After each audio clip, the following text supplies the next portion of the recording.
নমস্কার বন্ধুরা, আমি আপনাদের প্রিয় রজত চক্রবর্তী।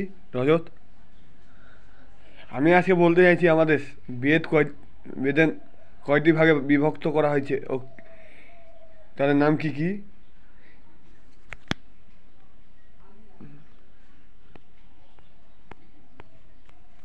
এবং আমাদের দর্শন কয়টি ও তাদের নাম কি কি। আমাদের বেদ হলো চারটি: ঋক, সাম, যজু ও অথর্ব। আর আমাদের চারটি বেদকে সংহিতা হিসেবেই বেশি বিক্রয় হতে দেখি, মানে যে কোনো প্রকাশনে এই চারটি বেদকে সংহিতা হিসেবেই বেশি বিক্রয় করে, প্রকাশন করে, এটাই দেখেছি। আমাদের দর্শন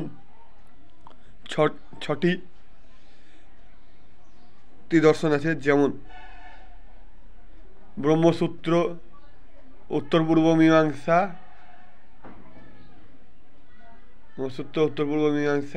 ন্যায়, যোগ, সাংখ্য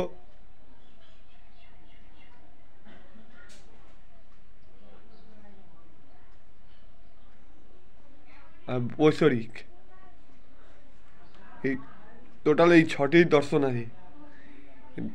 ছটি দর্শনের বই আপনারা আর্য মন্দির মানে বেদ ঋষি .com থেকে পেতে পারেন, বেদঋষি.com ওয়েবসাইট থেকে, বা আর্য মন্দির থেকে পেতে পারেন সম্পূর্ণ ছয়টি দর্শন।